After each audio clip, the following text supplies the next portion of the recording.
project, and then on the flip side I did another piece of white cardstock where I did the postcard images. So I'm going to show you how to do that.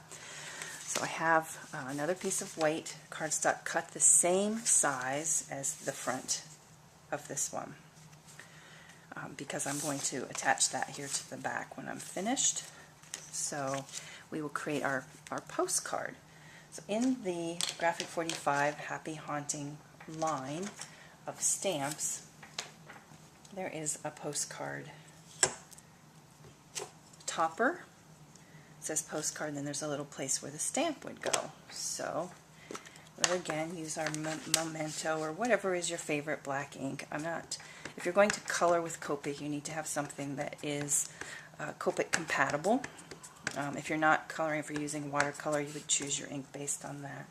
So we'll stamp, try to keep it straight and centered. Stamp across the top, and then also in this set of Graphic 45 is this little dividing line that says this side for the address. And I put that kind of down the middle, maybe leaving more space for writing, less space for the address. I tried to keep it straight down the middle to divide our postcard. And then there's a cancel. It says All Hallows Eve, October 31st, 12 midnight, 1923. And I just used that as a little decoration here in the corner.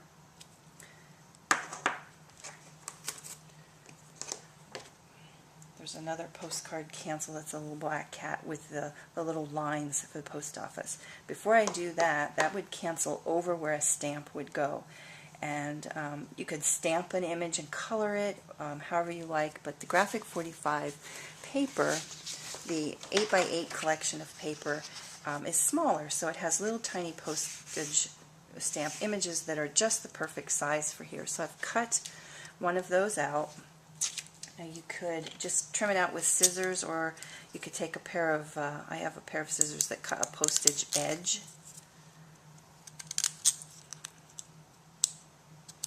And just trim that out.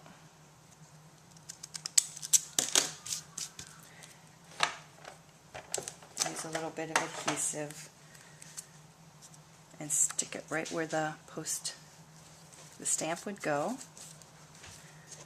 Then ink up your cancellation stamp, and however you like, cancel it. I got on the ink pad there, so it's a little double image, but you could kind of see. Now this one doesn't have much coloring. I'm using the Copic Y13 just to color these stars right here. And you could use your gel glitter pen if you wanted, just to give some glitter if you wanted. Not really. You could also use the yellow just to kind of color in these letters if you like, or orange, whatever color you like. Just very sort of messy. You can see I had ink on my fingers where I touched everywhere. Again, I would be more careful of doing that if I was making a project that I wanted to mail. Again, we will use the inks. For my sample, I used the blue, went around with the blue all the way around, and then came back in with the purple. So you can see the sample how has a little bit of blue and purple, just to make it sort of a spooky looking project. So there you have it. That's how you would use stamps to make scenery with masking and coloring, and then how you would use the postcard images for making a postcard, something that looks like a realistic postcard to mail.